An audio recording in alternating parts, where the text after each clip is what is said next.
Alright, welcome back to the rest of the story. Third and hopefully probably the final update on this Harvestec installation. Well, I went through and I did start plumbing stuff up. More or less just making it up as I go. I mean, the schematic at least gives you an idea from the tank to the filter, the valve, to the pump, to the gauge, down to your nozzles. That's probably not the exact instructions for this kit, but it at least gets me from point A to point B. I did run through, I put the hose right here in an orientation that should allow me, will allow me, because I had Ryan here helping me, making sure that I can open and close this shield. That is fairly important to me. So we're sitting pretty good right there. Hose clamp down, and I did run it through here. The only thing I'm gonna do is either wrap some insulation or some heavy duct tape or something around it from here back over here, because I mean, just enough vibration there. I do worry about it wearing a hole in that line, so I am going to, I don't know, 6 or 7 or a dozen rolls of duct tape, wraps of duct tape on that will do just fine. One thing I do want to tell everybody that may potentially install one of these yourselves, all these are pre-fit with plumber's tape, but not everything is. But make sure you go through and tighten all this stuff back up, because I went through and I had this hose cut and tightened down and everything, and it's cold out, so it does not want to give. And then I realized that this fitting was loose, like I could grab it and I could turn it, and it's a big no-no, especially for how expensive this stuff is that I'm running through here. I am planning on doing a water test on it. I'll fill it full of water a little later on here, probably not right away, but I'm at least going to be pretty confident going forward that it's not gonna leak. So we're running down through here. It's got a shut off right there, which I think is kind of nice. I mean, the more the better. Into a filter, to the pump, and from the pump it's got to go over to this guy, the gauge, which I got to figure out where I want to put the gauge, and then from the gauge it goes down into these. So my guess is, I don't have to really do a whole lot of guessing. It does have a disconnect right here, and I already have it plumbed up. I'm not going to dig out of the bucket. So that way you can connect all 3 of these onto your spring tensioners, which I already have in, and then these are going to run in here somewhat like that. It's not going to be perfect, but this one should be over there, and then I'll have the middle one, and then I'll have a third one sitting right here. What I like about this disconnect will have to be on the end, so I can take that back out for corn fodder next fall. So I'm going to keep working on it, and I'll give you guys an update. Alright, it's the end of the day, but guess what? It's done. As far as I'm concerned, the applicator, the Harvestec applicator, is on and assembled, and up until this point in time, it is good to go. I still have to put the controller in the tractor, but because I'm still going to be using that tractor for spring work and hauling manure and everything else, I don't want that controller in the cab just yet, because I'm going to mount it close to the hydraulic levers, or pretty close to the rest of my control, so I don't have to reach very far to turn the switch on and off. So you guys saw all the mounting. The tank was pretty easy, mounted on pretty firm. I mean, for what this unit actually is, it is really solid. There will be approximately 55 gallons in it when it's completely full.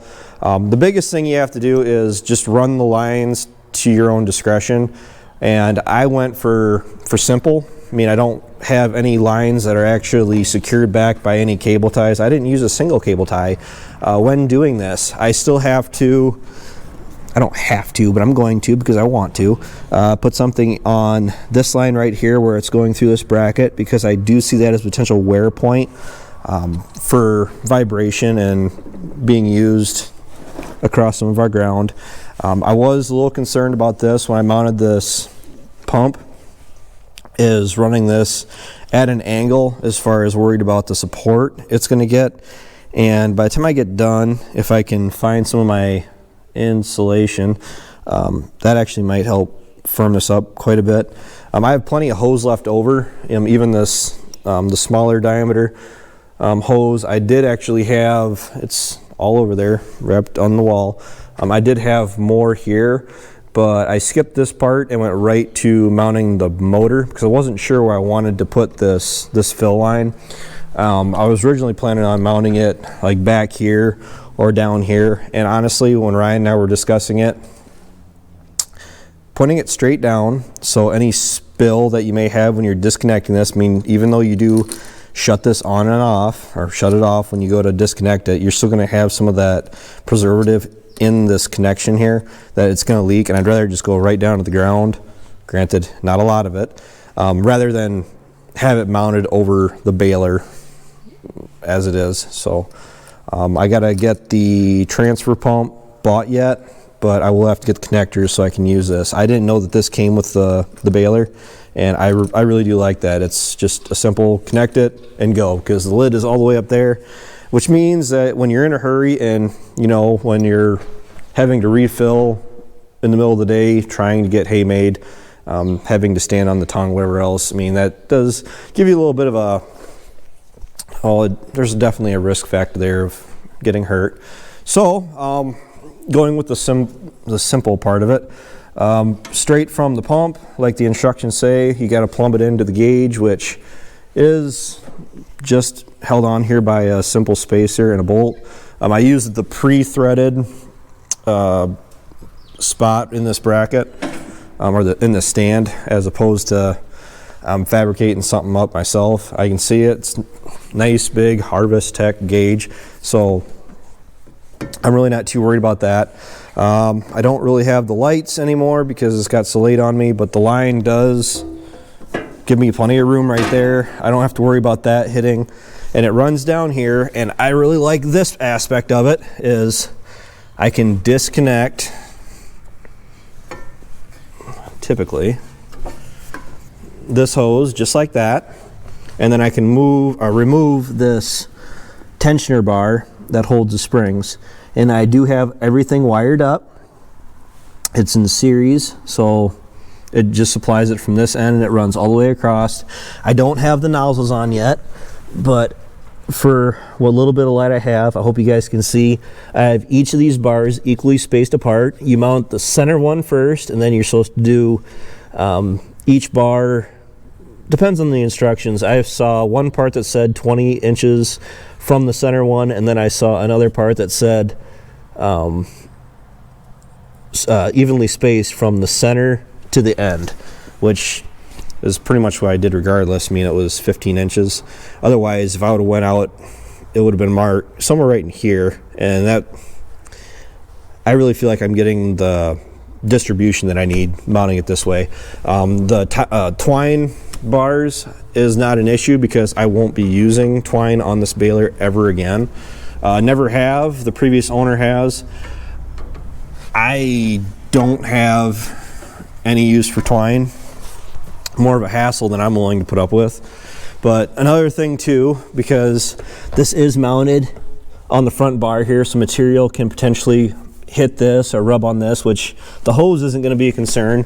But this right here, if this was overly exposed, little perk to having these flaps in this baler is when material is hitting it, the flap is actually going to protect everything up in there, so I don't have to worry about anything getting caught by that heavy material. Because for those of you that have been watching the channel long enough, know that first crop down in the valley is like 4+ ton to the acre in spots. Some spots probably significantly more, and it's pulling in a lot of material all at one point. And you can see the end bar here, I hope, aimed directly at the pickup. So I'm looking for as much area covered as possible, hopefully 100%.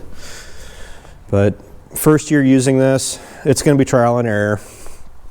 I will go through I do have the electrical connections for the pump yet. That seems how all of my electrical and all of my hoses are right down here. I'll more than likely, almost certainly, just run it straight down into here and out, because I do like having everything up out of the way. I do like having it clean and not just a jumbled mess of hoses and lines and wires. I mean, it's more apt to catch dirt and dust and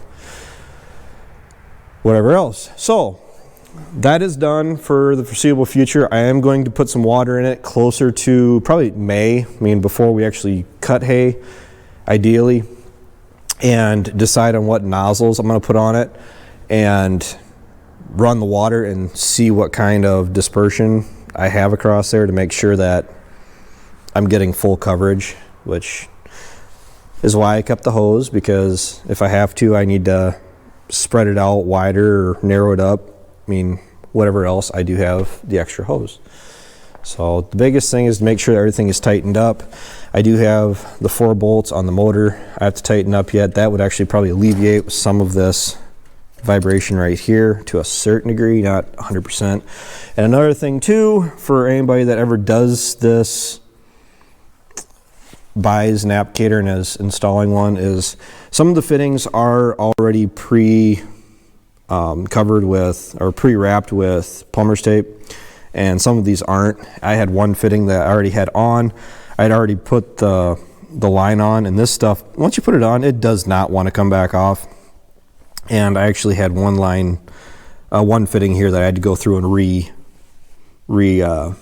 wrap. So it does have an inline filter, which is nice. The goal is to not get everything full of dirt, but even your best intentions, you still do tend to catch junk.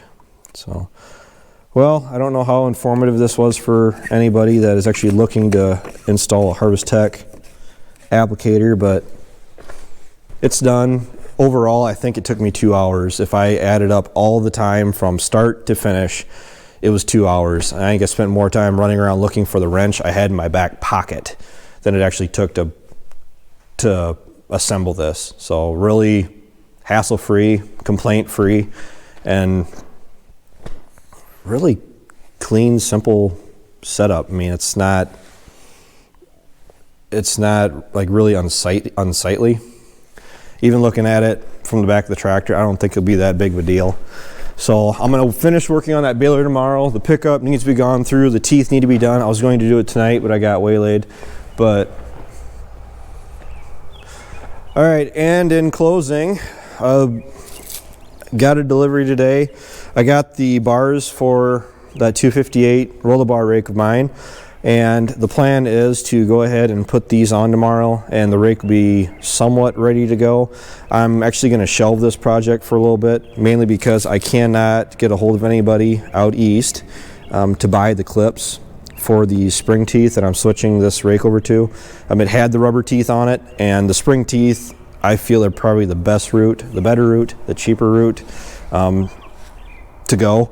But the problem is, I've looked around. For those of you that have told me just to go through my local dealers and whatever else, I can buy those plates for 82 cents a piece, shipping them from out in Pennsylvania, from Joe's Machinery.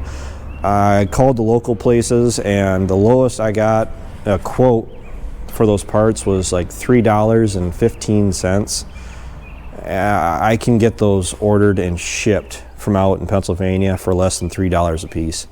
I don't need this thing for 2 months. Let's just say till June at least. I'm willing to risk it. We'll go through, put these bars back on, make sure the rest of the rake is good to go. So we're just down to needing to put the teeth on. We can do that in a half hour if we get 2 of us doing it, and we'll be good to go. So the only thing is, I've never seen these with grease zerks on them before. Grandpa's didn't. This one down here doesn't. So that's definitely a different design, which isn't a bad thing, because the bearings I'll be putting in here it's a 2-bearing design. The kit, I bought 10 of the end kits for these bars, and it's only going to be good for these 2 bars because they don't they aren't compatible with the ones that are down there. So yeah, these are actually going to be a little bit more of a hassle to put on and off. You have to loosen a bunch of stuff on the rake, but I've done it before on the 256. Pretty confident I remember how to do it this go around, to loosen everything up and then slide them on. I remember it being a bear, but once you figured out just to loosen everything up and then put them on, it wasn't quite so bad. So I'm not expecting to use this rake so much that we're going to be wearing it out and replacing teeth year after year. I am planning on fixing this rake up that it's here for life. I bought that with the intentions. I have no intentions of ever getting rid of it.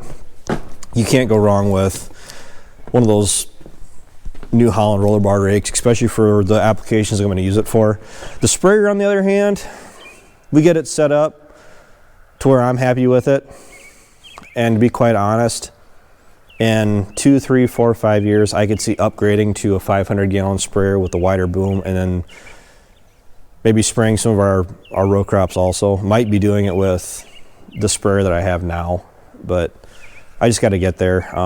Sounds like a bunch of the parts are in. I don't have the harness in for the sprayer yet, but the plan is to get the sprayer in here before too long at all. Big Red is out of the way. Maybe I'll put the sprayer in next to it. But with that, my fingers are cold. It's getting dark out. I'll talk to you guys tomorrow. Take care. Take it easy. Keep in touch. Talk to you guys later.